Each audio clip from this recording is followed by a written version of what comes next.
Hey everyone, welcome to CLAT point and let's start आज का the Hindu news discussion. चलिए शुरू करते हैं हमारे आज के न्यूज़पेपर के डिस्कशन को। देखिए, सबसे पहले अगर आज का हम हिंदू की बात करें तो एक आर्टिकल ऐसा है जो डिस्कशन लायक है, जैसे कि मणिपुर गवर्नमेंट ने एक्सटेंड कर दिया है आफ्सा 6 डिस्ट्रिक्ट के अंदर। अब वैसे तो डिस्ट्रिक्ट्स के नाम आपसे पूछेंगे नहीं, बट यहाँ पे जो इम्पोर्टेंट हो जाता है ना, वो आफ्सपा हो जाता है कि व्हाट इज़ दिस आफ्सपा।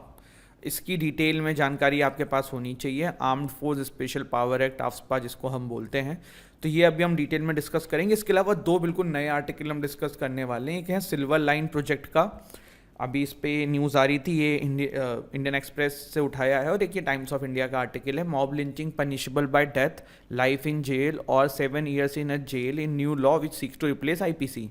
आपको पता है न्यू कानून आने वाले हैं, तो बार एंड बेंच का ये आर्टिकल है जिसमें ये कहा गया है कि भाई मॉब लिंचिंग को आईपीसी में, अब जो नया आईपीसी आने वाला है उसके अंदर इसकी सज़ा दी गई है, जो कि अभी कोई कानून नहीं है। तो मॉब लिंचिंग क्या है पहले आपको ये पता होना चाहिए, और अभी इसका प्रेजेंट सिनारियो क्या है ये पता होना चाहिए। ठीक है, ये तीनों बिल्कुल फ्रेश आर्टिकल हैं, पीछे हमने डिस्कस नहीं किए हैं, तो इन पे नोट्स प्रॉपरली आप लोग बना लीजिएगा। तो मॉब लिंचिंग पहले होता क्या जान लो। इट्स एन एक्ट और series of acts of violence और aiding abetting such act thereof whether spontaneous और planned by a mob on the grounds of religion, race, caste, sex, place of birth, language, dietary practices, sexual orientation, political affiliation, ethnicity और any other related ground. देखो, mob lynching ना सिर्फ ऐसा नहीं है कि ये जो काउ स्लॉटर वाला हो रहा है इसी से हो रहा है। आपने पंजाब में कुछ दिन पहले देखा था, रिलीजन के नाम पे मॉब लिंचिंग हो गया था और बाद में ये पता पड़ा था कि जिस आदमी को मारा गया है वो मेंटली सही नहीं था। हमने नॉर्थ ईस्ट में देखा था कि किस तरीके से विच हंटिंग के नाम पे एक बूढ़ी औरत को मार दिया गया था। तो ये मॉब लिंचिंग ना सिर्फ हम लोग क्योंकि काऊ से ज्यादा पढ़ते हैं, जानवरों से ज्यादा पढ़ते हैं, वही दिमाग में आता है, लेकिन लिंचिंग का मतलब ना, मॉब लिंचिंग का मतलब सिर्फ आप एक एनिमल स्लॉटर से रिलेटेड करके मत देखो, इसको आप एक लॉन्ग पैटर्न में देखो। तो ये यहाँ पे, और कोई ऐसा हमारे देश में कानून नहीं है मॉब लिंचिंग के लिए।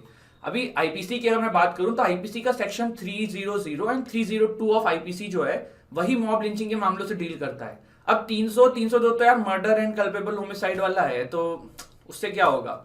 302 provides that whoever commit murder shall be punished with death और imprisonment for life and shall be liable to fine.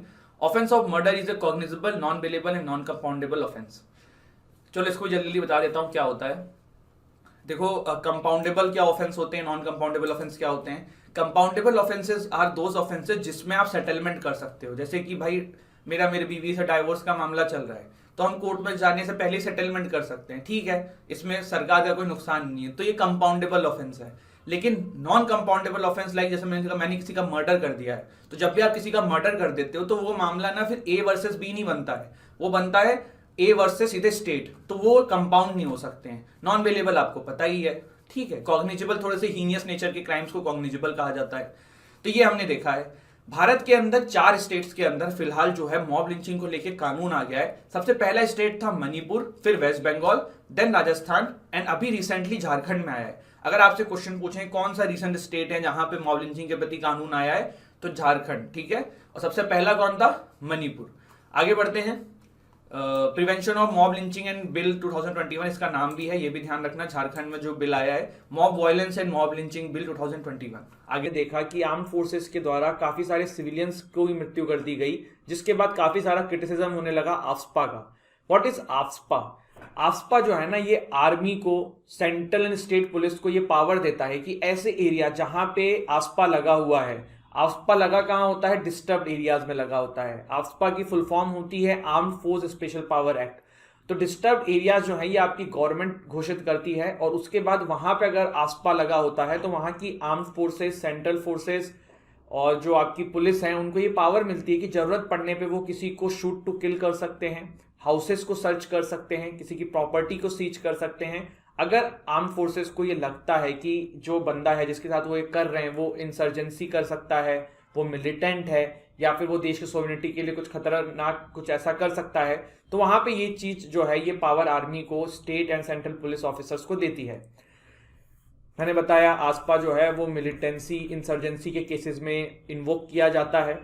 Arrest a person without A warrant, जो कॉग्निजेबल ऑफेंस करने वाला हो, यहाँ पे ये पावर भी मिलती है। What is cognizable offence? Cognizable offence मतलब जो हीनियस टाइप के क्राइम होते हैं, अगर जिन जगहों पे आफ्सपा लगा हुआ है, जो जगहें डिस्टर्ब एरियाज में हैं, वहां पे अगर कोई बंदा कॉग्निटिबल ऑफेंस करना वाला होता है तो भी उसको अरेस्ट किया जा सकता है विदाउट अ वारंट। इसके अलावा ये आर्म फोर्स को लीगल इम्यूनिटी देता है कि अगर उन्होंने इस सब चीज के अंदर कुछ किया, ऐसे डिस्टर्ब एरियाज में आर्म फोर्स ने अपनी पावर का यूज करके कुछ किया और कल को वो पावर का यूज थोड़ी गलत जगह पे हो गया, बाय द वे इन्होंने किसी गलत बंदे को पकड़ लिया, कुछ ह्यूमन राइट वायलेशन हो गया, तो इनको यहाँ पे इम्यूनिटी है, कोई भी आप पे क्वेश्चन नहीं कर सकता है अनटिल एंड अनलेस गवर्नमेंट जो है उस चीज के लिए अलाउ ना करे। इसके बाद थोड़ा सा हिस्टोरिकल बैकग्राउंड देखते हैं arm force special power act का। देखिए ये बहुत ही एक आपको आश्चर्यचकित करने वाला बात लगेगा कि हमारे देश में आफ्सपा का जो आप कह सकते हो कि क्रिएशन है ना, वो ब्रिटिश एरा में हुआ था और ब्रिटिशर्स भारतीयों को दबाने के लिए इस लॉ का यूज करते थे। आज की डेट में one of the biggest criticism of AFSPA जो है ना वो यही है कि भैया अब तो देश आजाद हो गया है, अब आपको किसको दबाना है, अब आप क्यों कर रहे हो। ब्रिटिशर्स ये करते थे, समझ में आ रहा था वो दबाने के लिए करते थे, वो हमारा शोषण कर रहे थे। अब हमारे देश जब आजाद है तब हमें इस तरीके के कानून की क्यों जरूरत। तो आफ्सपा जो है देखिए पहली बार इनेक्ट किया गया था क्विट इंडिया मूवमेंट के दौरान, जब महात्मा गांधी और हमारे ऑल लीडर्स को अरेस्ट करने के लिए ब्रिटिशर्स ने इस कानून को लाया था। तो day after the launch of Quit India movement, अगस्त 8 1942 को ये मूवमेंट जो है वो लीडरलेस बन गया था, क्योंकि ये आफ्सपा लगा के आपके जो ब्रिटिश उस समय सरकार थी, जो ब्रिटिशर्स थे, उन्होंने हमारे लीडर्स को जेल के अंदर डाल दिया था। महात्मा गांधी, जवाहरलाल नेहरू, पटेल साहब, काफी सारे और भी लीडर्स थे जिनको जेल में इस एक्ट को लगा के डाल दिया गया था। इसके अलावा देखिए जो वॉइस रॉय थे उस समय वो लिथिंगो थे, तो उन्होंने arm force special power ordinance 1942 यहाँ पे लगाया था। इसके बाद इसी को मद्देनजर रखते हुए हमारे देश में जब आजाद हुआ तब हमारे जो लेजिस्लेटिव असेंबली में जितने भी मेंबर्स थे उन्होंने यहाँ पे आप कह सकते हो कि इसी को बेस लेके ये जो आफ्सपा है इसको लेके आया गया। और ये लाने का कारण क्या था? देखिए कारण ये था कि देखिए Bengal, Assam, east Bengal, United Provinces, ये सब हमारे देश में हमने इंक्लूड किए थे, कहीं पे पार्टीशन हुआ था, तो जिसके चलते काफी सारी इंसर्जेंसी इंटरनल देखी जा रही थी। तो इंटरनल जो कॉन्फ्लिक्ट थी हमारे देश में उसको रोकने के लिए यहाँ पे इस तरीके की चीज को वहां से लिया गया। इसके बाद देखिए भारत में अगर हम स्टेट्स देखें जो अभी आफ्सपा के अंदर हैं, तो देखिए इधर जम्मू कश्मीर है आपका, ठीक है, और ये आपका जम्मू कश्मीर हो गया। फिर इधर आप देख सकते हैं अरुणाचल प्रदेश, फिर आप देख सकते हैं आसाम, मेघालय, नागालैंड, इसमें स्टार क्यों लगा हुआ है, मेघालय, नागालैंड, मणिपुर में मैं आपको बताऊंगा, मिजोरम, तो आप मैप में देख सकते हैं ये सारी जगह जो है जहां पे आफ्सपा अभी लगा हुआ है। इंडियन पार्लियामेंट ने आफ्सपा जो है किस तरीके से लाए थे हम देखते हैं। सबसे पहले देखिए अगर इतिहास देखा जाए तो arm force special power Assam and Manipur act आया था 1958 में। ये जरूरत ये पड़ी क्योंकि नॉर्थ ईस्टर्न एरियाज में इंसर्जेंसी देखने को मिल रही थी, जिसके चलते हुए सरकार को 1958 के आसपास जरूरत महसूस हुई और आसाम एंड मणिपुर के लिए इस एक्ट को लाया गया। अगर आपसे कोई पूछे कि भैया ये सरकार को पावर कहाँ से आ रही है कि वो आफ्सपा जो है वो स्टेट्स में लगा रहा है या इस तरीके के एक्ट बना रहा है, तो यहाँ पे देखिए जो पावर है ना हमारे कॉन्स्टिट्यूशन का आर्टिकल 355 देता है, जो बेसिकली कहता ये है कि गवर्नमेंट का ये काम है कि जो भी स्टेट है उसमें इंटरनल प्रॉब्लम्स ना आए, इंटरनल कॉन्फ्लिक्ट्स ना आए। तो यहाँ पे आर्टिकल 355 के थ्रू पावर लेते हुए सरकार ने arm force special power Assam and Manipur act 1958 लगा दिया। इसके बाद देखिए पंजाब एंड चंडीगढ़ में भी प्रॉब्लम देखने को मिल रही थी। क्यों मिल रही थी? क्योंकि खालिस्तान मूवमेंट बढ़ रहा था, तो काफी सारे यहाँ पे खालिस्तान के सपोर्टर्स जो हैं वो काफी समय समय पर डिस्टर्ब कर रहे थे पंजाब के रीजन को, जिसके चलते हुए 1983 में आफ्सपा जो है आपका पंजाब रीजन में भी लगा दिया गया। ऑल दो 2008 में इसको हटा दिया गया था क्योंकि खालिस्तानी मूवमेंट विद टाइम खत्म हो गया और जिसके चलते हुए पंजाब रीजन में जरूरत फील नहीं हुई इस चीज के लिए। इसके बाद देखिए जम्मू एंड कश्मीर में 1990 के अंदर इसको लाया गया। इसके अलावा और भी बहुत सारे स्टेट्स हैं जहाँ पे बाद में, जैसे नॉर्थ ईस्ट स्टेट्स में पहले सिर्फ यहाँ पे 2 को इंक्लूड किया गया था, आसाम, मणिपुर, फिर और भी नॉर्थ ईस्ट स्टेट्स इसमें डाल दिए गए थे। तो ये सब चीजें हैं। अब इसमें आफ्सपा के कुछ की प्रोविजंस देख लेते हैं। तो सबसे पहले देखिए governor of a state and central government, इन लोगों को ये पावर मिलती है कि वो किसी भी जगह को या पूरे स्टेट को या स्टेट के किसी पार्ट को डिस्टर्ब एरिया घोषित कर सकते हैं, और जो डिस्टर्ब एरिया घोषित हो जाएंगे वहां पे आप आफ्सपा लगा सकते हो, ठीक है। सेक्शन 3 जो आफ्सपा का है वो आपको ये बोलता है कि governor of a state can issue an official notification in the gazette of India, then the central government has the authority to deploy armed forces for assisting the civilian authorities. इसके बाद हमने देखा कि डिस्टर्ब एरियाज जो हैं वो किसी भी अगर एरिया को घोषित कर दिया गया by governor and central government तो एटलीस्ट 3 महीने के लिए वो डिस्टर्ब एरिया की कैटेगरी में आएगा। और ये किसमें लिखा हुआ है? डिस्टर्ब एरियाज एक्ट ऑफ 1976 में इसके बारे में आपको मिलता है।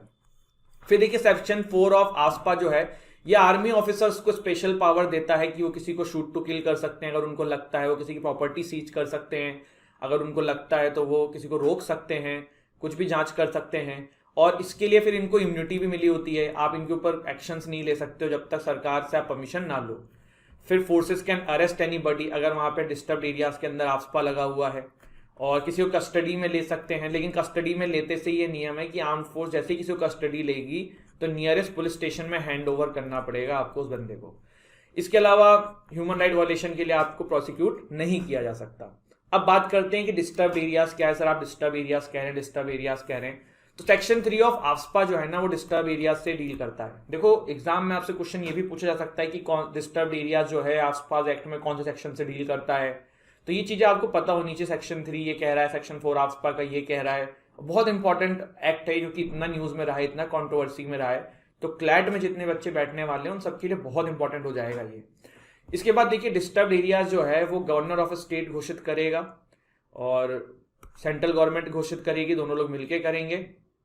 पहले जब ये नया नया एक्ट आया था तब सिर्फ गवर्नर के पास पावर थी, लेकिन फिर जब त्रिपुरा को लेके बवाल हुआ कि भैया स्टेट जो है वो मान नहीं रही थी, तब सेंट्रल गवर्नमेंट ने इसमें अमेंड किया और फिर सेंट्रल गवर्नमेंट के पास भी ये पावर आई।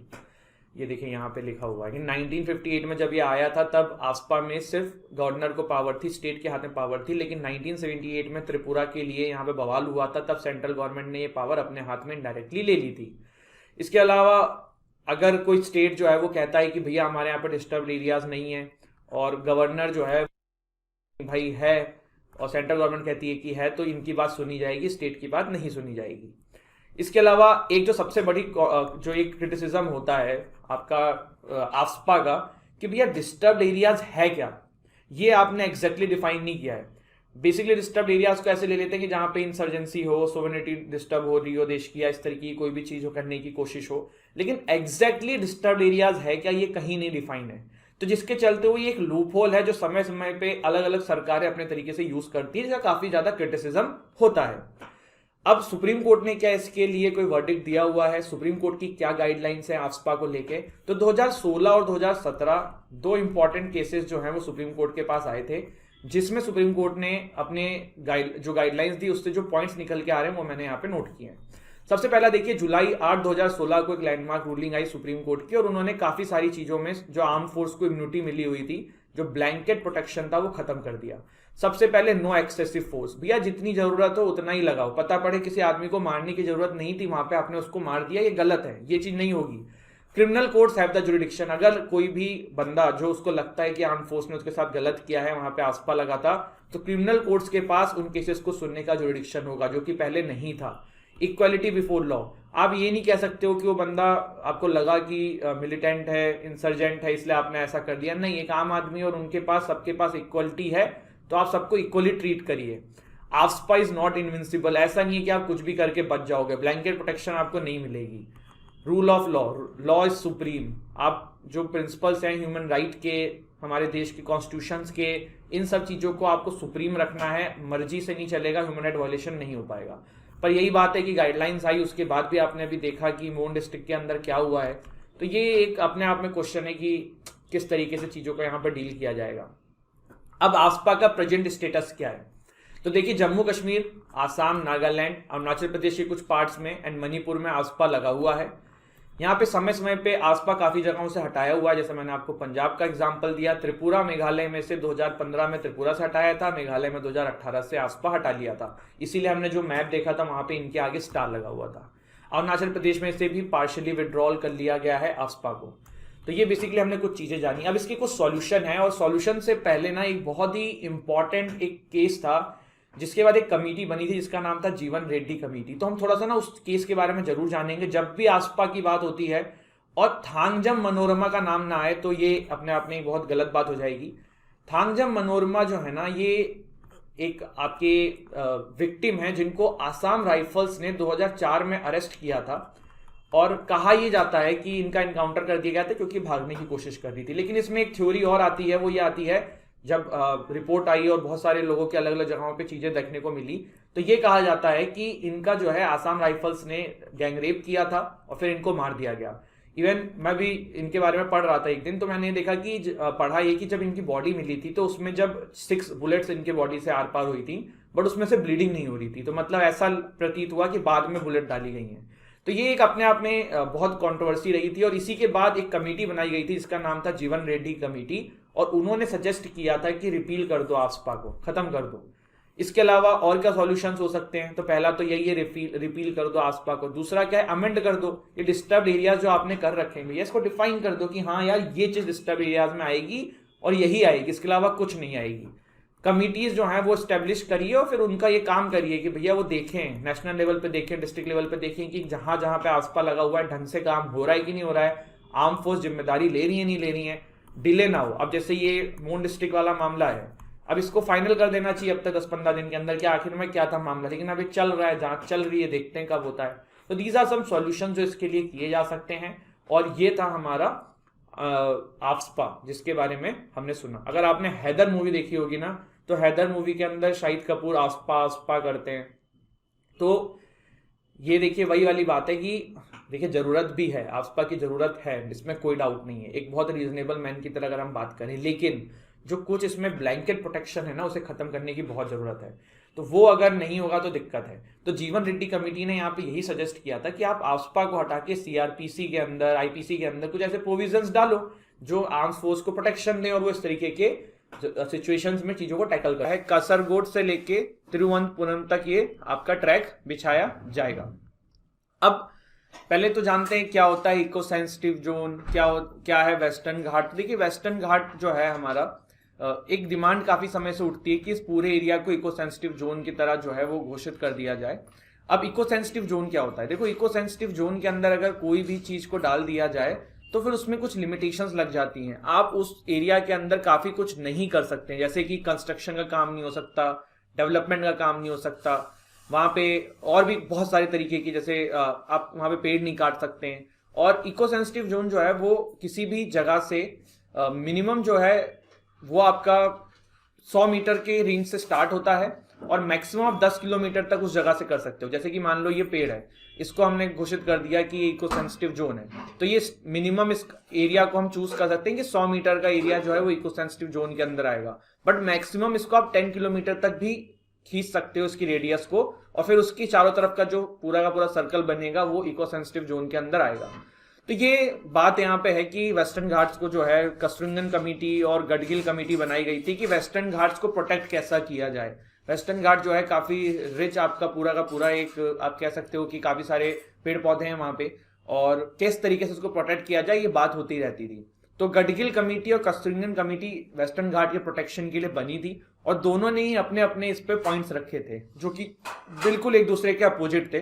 गडगिल कमेटी कहती है कि वेस्टर्न घाट को ना इकोलॉजिकली सेंसिटिव एरिया की तरह घोषित कर देना चाहिए, और कसरंगन कमेटी ने बोला था कि 37% ऑफ वेस्टर्न घाट को जो है वो इकोलॉजिकली सेंसिटिव एरिया में डालिए। इसके बाद गडगिल कमेटी है वो ये कहती है कि जो रक्षा करने का काम है ना वेस्टर्न घाट का, ये लोकल लोगों को दो जो आसपास रहते हैं। वहीं कसरंगन कमेटी ने कहा कि नहीं, ये काम जो है इसकी जिम्मेदारी ब्यूरोक्रेसी को लेनी चाहिए, ब्यूरोक्रेट्स को लेनी चाहिए, गवर्नमेंट को लेनी चाहिए। गडगिल कमेटी की जो बातें थी ना वो थोड़ी सी इम्प्रैक्टिकल थी, वहीं कसरंगन कमेटी की बातें थोड़ी सी प्रैक्टिकल थी। गडगिल कमेटी ने बिल्कुल इन्वायरमेंट पे ध्यान रखते हुए चीजों को बोल दिया, वहीं कसरंगन कमेटी ने थोड़ा सा प्रैक्टिकल चीजों को रखते हुए बोला। क्योंकि देखिए जहां जहां पे वेस्टर्न घाट आता है ना, कर्नाटका इसका एक बहुत बड़ा एग्जाम्पल है जो काफी बार ऑब्जेक्शन लेता है कि वेस्टर्न घाट की वजह से हम डेवलपमेंट नहीं कर पा रहे हैं, और अगर ये इकोलॉजिकली सेंसिटिव एरिया कर दिया जाएगा तो हमारे एरिया में डेवलपमेंट ही नहीं हो पाएगा। तो ये एक बहुत बड़ी समस्या है। तो कसरंगन कमेटी ने दोनों चीजों का थोड़ा थोड़ा ध्यान रखा है, वहीं गडगिल कमेटी ने प्रो एनवायरमेंट फ्रेंडली अपनी ये जो रिकमेंडेशंस थी वो दी थी। इसके अलावा और भी इन्होंने कुछ कुछ बातें बोली थी, जैसे कि constitute the western Ghat ecologically authority under the MOEF। एक क्वेश्चन है मेरा आप लोगों से, बहुत ही ध्यान से सुनिएगा, कौन सी मिनिस्ट्री जो है वो डिसाइड करती है कि कोई particular area ecologically sensitive area के अंदर आएगा ये नहीं आएगा? तो बिल्कुल सही आपका थॉट प्रोसेस है, ministry of environment, forest and climate change. यही जो है वही यहाँ पे डिसाइड करेगी कि कौन सा एरिया जो है वो वेस्टर्न इकोलॉजिकली सेंसिटिव एरिया है, कौन सा एरिया इकोलॉजिकली सेंसिटिव एरिया नहीं है। तो यहाँ पे ये कहा था इन्होंने कि भैया एक अथॉरिटी बना दो, और यहाँ पे इन्होंने बोला था कि जो ऑलरेडी लीगल फ्रेमवर्क है उसी को स्ट्रॉन्ग करो, नई चीजें बनाने की कोई जरूरत एज सच है नहीं। तो ये हमने कुछ बातें यहाँ पे देखी। इसके बाद अभी देखो सिल्वर लाइन, ये जो पब्लिक डोमेन में बात आई है सिल्वर लाइन प्रोजेक्ट के बारे में, उसके बाद ये काफी न्यूज में है। क्यों है? क्योंकि देखिए एक तो काफी ज्यादा कंस्ट्रक्शन होगा, तो वेस्टर्न घाट के एरिया में होगा, तो वहां से काफी ज्यादा आप कह सकते हो कि जो पेड़ पौधे हैं उन्हें काटा जाएगा, तो नुकसान होना ही होना है जो प्राकृतिक चीजें हैं उनका। प्लस फिर इसमें देखिए काफी सारा पैसा लग रहा है। क्या है ये, थोड़ा सा इसको डिटेल में देखते हैं। करीबन 63,940 करोड़ रुपीज इसके ऊपर लगने हैं, और डिस्टेंस जो है वो 5 to 9.45 किलोमीटर कवर करेगी। 5 साल के अंदर कहा जा रहा है कि कंप्लीट होगी, 11 स्टेशन की कवर करने वाली है। लैंड रिक्वायर्ड कितनी होगी? 1383 हेक्टेयर इंक्लूडिंग प्राइवेट लैंड। आपको पता है there was a time when right to property was also fundamental right. अब वो फंडामेंटल राइट नहीं है, लीगल राइट है। कमेंट सेक्शन में बताइए कि कौन सा आर्टिकल हमारे कॉन्स्टिट्यूशन का लीगल राइट प्रोवाइड करता है प्रॉपर्टी को लेके। फिर देखिए क्या है, maximum speed 200 kilometre per hour रहेगी, और इसमें जो है यूरोपियन ट्रेन कंट्रोल सिस्टम लगाया जा रहा है जिससे कि प्रॉपर तरीके से एक्सीडेंट फ्रेंडली बनाई जा सके। बिजनेस एंड स्टैंडर्ड क्लास होगी 2+2, 3+2, 675 के आसपास कैपेसिटी होगी पर ट्रेन की, और 9 कार के सेट होंगे हर ट्रेन के अंदर। तो ये कुछ बातें यहाँ पे कही जा रही हैं, और कंप्लीशन टोटल जो है वो मैंने आपको बताया कि 64,000 करोड़ रुपीस के आसपास का यहाँ पे होगा। कहाँ से कहाँ है? तो कासरगोड यहाँ से लेके तिरुवनंतपुरम तक ये पूरा का पूरा ट्रैक बिछाया जाएगा। तो इसे ही सिल्वर लाइन आपका पूरा प्रोजेक्ट कहा जा रहा है, और इसी को रिलेटेड अभी काफी न्यूज समय समय पे हम देख रहे हैं। तो यहाँ पे जो एडिटोरियल है वो क्रिटिसाइज कर रहा है कि ये एक एंटी डेवलपमेंट है, क्योंकि आप जो है नेचुरल जो हमारी डाइवर्सिटी है उसे खत्म करने की कोशिश कर रहे हैं। वेस्टर्न घाट्स में इतना ज्यादा जब कंस्ट्रक्शन होगा, इतना ज्यादा चीजें जब आप लाएंगे तो अपने आप ही समस्या देखने को मिलेगी। तो ये सारी बातें यहाँ पे इस आर्टिकल के अंदर कही गई हैं, और जिसको मैंने आपको शॉर्ट में बता दिया है।